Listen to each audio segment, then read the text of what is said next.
Madeline Adams here now in studio with Sean Fazende to continue talking all things Saints rookie minicamp. Big news. First round pick Taliesin Fuaga actually working on the left side in what we were able to see of rookie minicamp. Sean, what does that tell you about the Saints offensive line situation? All options are open. In fact, when I saw it, it was the first thing that I noticed, just because there was a question about whether or not he was going to play right tackle or left tackle. And then maybe throughout the practice, I thought, you know what, it's rookie minicamp. Maybe they just need some bodies at the left side, giving Spencer Rattler and that sort of thing. But no, after practice, we spoke to Dennis Allen. He said the plan right now is to see if he can play left tackle because they know he can play right tackle. And Fuaga, for his, being honest, he said, it is a little bit of a work in progress. I was a little rusty over there. It's like riding on a different side of the highway, he said. So not as easy as he made it out to be when he got drafted. And here he is, his first rookie minicamp. He's playing on that left side. He looked like he did fine, but it's no pads. You can't really tell how an offensive lineman does at these things. But I do think it's interesting because if they see him as a left tackle or potentially a left tackle, then what's your plan on the right tackle? And if he's the left tackle, is pinning the right tackle, is pinning the left guard. What's happening there? I still think there is a lot to be decided up front along this offensive line. And honestly, I'm not even sure they know right now. Yeah, a lot of questions as they head into minicamp. But you mentioned Spencer Rattler. A lot of eyes on the Saints' fifth-round pick, the quarterback from South Carolina. How did he look in his first weekend as a rock solid? I thought he was rock solid. And what I thought of him when they drafted him and went back and watched some tape, I still believe he's got a solid floor to deal with. He's got a solid base. In other words, the development process of some of the things you may have to coach a rookie, he seems to have a little bit of that already kind of in the bag, so to speak. He's got really good arm talent. He seems to have a good feel for going through his progression. So you can check all those boxes off. How good is he going to be? We shall see. But I thought for the first weekend that we were able to see him, he looked fairly decent. Worked mostly first level and second level throws, connecting a bunch of different receivers and running backs.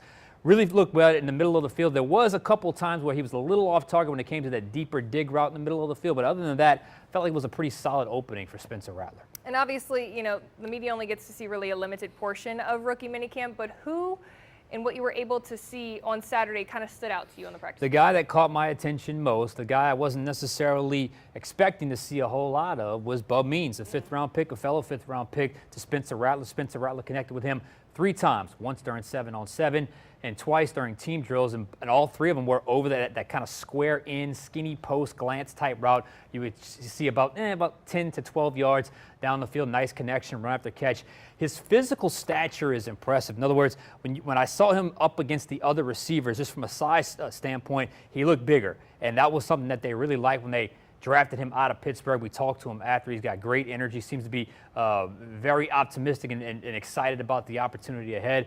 And I thought he did a good job. Now, apparently on Friday, we weren't there for that, but Friday he caught a little bit of the heat. The Southeast Louisiana heat cramped up a little bit, but he came back Saturday with a great practice. One of the things that the Saints have been really good at is developing undrafted free agents. Obviously, a lot of those guys trying to make a statement in this summer with the Saints. Who kind of stood out in that mix with the undrafted free agents? Well, look, we all went in with the idea of Dallin Holker as a guy that has a chance to make this roster, given what they paid him, with the guaranteed money, given the grade they had on him. And I thought he looked really well. I thought he played really well. The little bit we were able to see with him, his chemistry with some of the quarterbacks that we're working with, he seems to be a guy that played fairly well. It's rookie minicamp, so you just never know. We'll see when they adjust to life with the rest of the team joins them on the football field. But the one undrafted rookie that I really didn't have my eye on that seemed to be around the ball a lot, it wasn't always clean, but he seemed to be around the ball a lot, was number 80, Jermaine Jackson, undrafted free agent, wide receiver. Who knows? I mean, he's a guy had a little bit of burst, had a little bit of a quickness. His hands seem to be on the ball quite a bit. So maybe he's somebody we can pay attention to when we get into the offseason. And look, really, there's a whole new offensive staff for the Saints, led by offensive coordinator Clint Kubiak. Did it look different to you just in the practice that you observed on Saturday? A little bit. I tried to key in on the quarterbacks, and when the quarterbacks were up, it was Andrew Janoko, the quarterback coach, being very hands-on, a lot of instruction with Kellen Mond and Spencer Rattler. And then, obviously, we saw Clint Kubiak there as well. It just felt like it was a lot more instruction. Early in practice, it was much more methodical, almost a slow pace, which is to be expected. You're dealing with first-year guys, a first-year playbook, first year on the football field as a professional for most of those guys. So, as to be expected. And then the one thing that really stood out, and you heard it a little bit earlier in the show, was when we got a chance to talk to Clint Kubiak and Dennis Allen, he said guys have to learn the language, which is important for every system. When they talk about system, you mean the language, what the words they use to call certain things. But he did say the verbiage, the words they use, a little bit shorter, a little simpler in this system than systems past. Sean Payton was known for, it was like 19-word play calls. It was incredible. You could even recall all of those words just in one single play call. It seems like this is going to be shrunk a little bit, which may be a good thing for this group of guys, and we'll see how they sort of handle the verbiage and how they execute those things on the football field. But so far, so good, but it is very, very, very early in the process. Very early, but a lot of eyes will be on that offense. It's going to be fun to watch them develop as the indeed. summer continues. All right, Sean, thank you so much.